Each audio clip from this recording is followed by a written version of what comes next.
Consolidated Outland and its fan-favourite Mustang spacecraft are the brainchild of so-called rebel trillionaire Silas Kerner.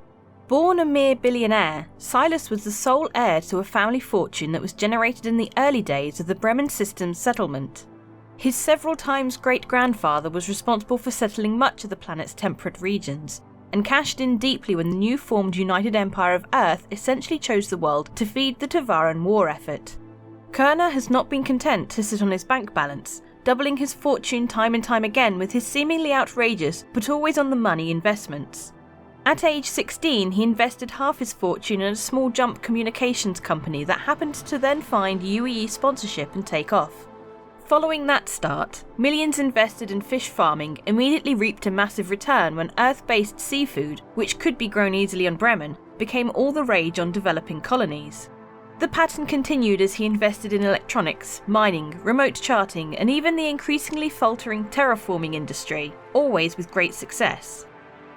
His current interests are truly diverse. He can be aptly titled everything from a shipping magnate to a news mogul. But even more outrageous than his investments is his seeming lack of a personal life. Since his rise to fame, tabloids have stalked him at every turn for the slightest sign of anything prurient, and have consistently come up empty. In truth, Kerner's apparent sole love is astronautics.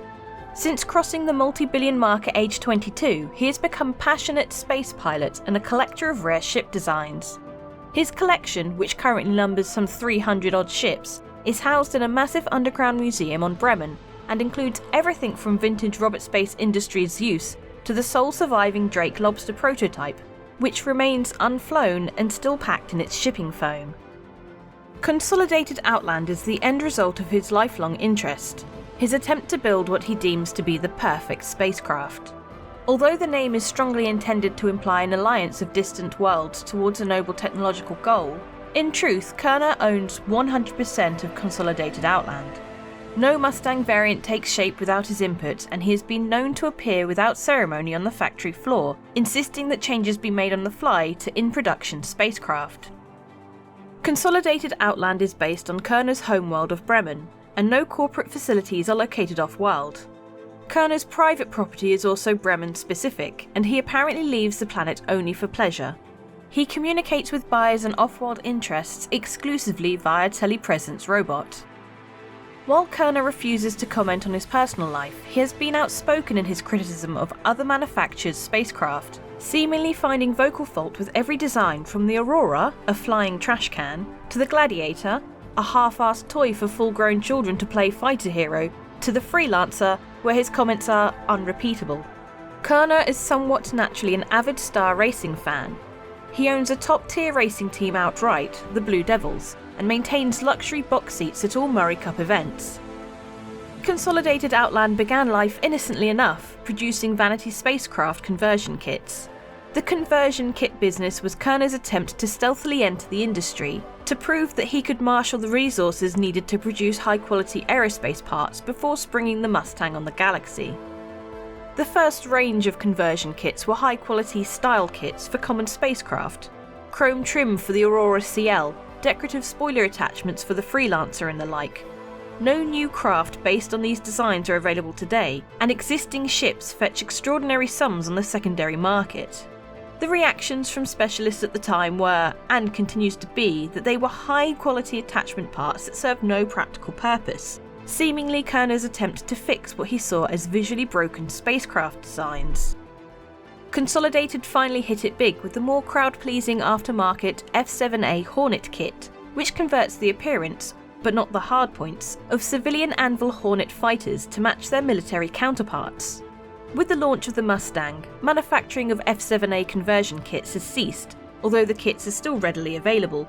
Whether this has to do with a desire to focus on Mustang development or to rumours that the conversion kits were in no way licensed through proper channels at Anvil is anyone's guess.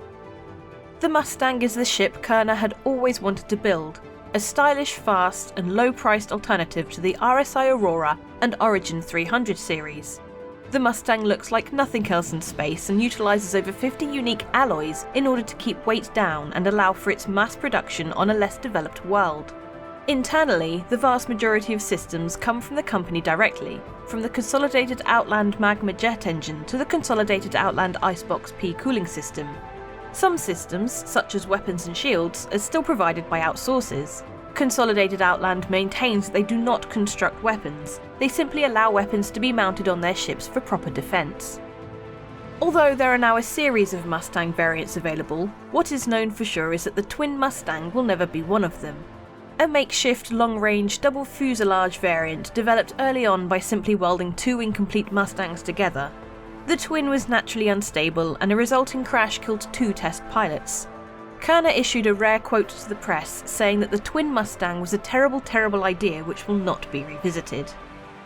After the success of Consolidated Outland's Mustang in 2944, Silas Kerner led the company to strike out in a bold new direction and began developing an expedition vessel that was significantly different from its predecessor. Instead of simply constructing a ship to fly to new worlds, Silas and his team dreamt of a craft that would help build them. Using the advanced ship manufacturing plants they had constructed on Bremen as their inspiration, the Consolidated Outland design team managed to house an entire automated fabrication plant inside the hull of the Pioneer. The fabrication plant is fully capable of assembling a ready-to-deploy remote outpost from the construction materials stored aboard. With the ability to create additional structures at a scouted location, the hope of Consolidated Outland is that colonists will be able to accommodate for unexpected conditions at their new settlement. With the versatility of a medium-sized multi-purpose freighter packed into a stylish compact frame, the Consolidated Outland Nomad is the model of self-sufficiency, the spirit of the open sky, and the perfect solution for anyone yearning to start a brand new adventure. The Nomad combines the utility of a larger class freighter with Consolidated Outland's renowned cutting-edge design philosophy. This is a ship that lets solo pilots get the tough jobs done right, conquering the galaxy on their own terms. The Hover Quad is the most recent offering from Consolidated Outland.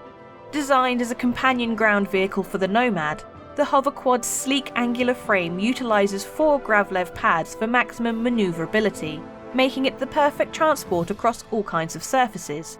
Revealed during the Luminalia Festival of 2951, it's due for release sometime in 2952.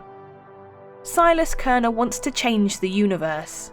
As sole owner of Consolidated Outland, he is in the unique position to dictate company policy without having to answer to a nervous board or thousands of stockholders. But that shouldn't lessen the impact of his dedication to the pursuit of new ideas. He hopes humanity reaches a point where innovation doesn't need to be celebrated, it's expected. What is best in life? To crush your enemies, to see them driven before you, and to hear the lamentations of their women? No, of course not, it's NordVPN. I never saw Conan the Barbarian checking his bank balance and then watching some cool shows on Netflix, all while protecting his privacy and being super secure. To be honest, I can't even remember Conan wearing a shirt. Silly Conan. And now, a big old snake god's got your internet history. Good job. Don't be a Conan the Barbarian. Check out NordVPN. Links below for powerful discounts too. Every month we have a ship giveaway. For January 2022, it's for a Drake Cutlass Steel, a light assault dropship variant of the Cutlass, perfect for attacking Jumptown and similar narcotic processing areas. All you need to do to be in for a chance of winning that Star Citizen ship is comment on any of my videos made during the month. More details down below. If you would like to further support the channel, consider clicking the join button under my videos or becoming a Patreon. Comments, suggestions, likes and shares all help the channel massively too, so always feel welcome to share your opinion or feedback. Thanks for watching, and I hope to see you in the verse.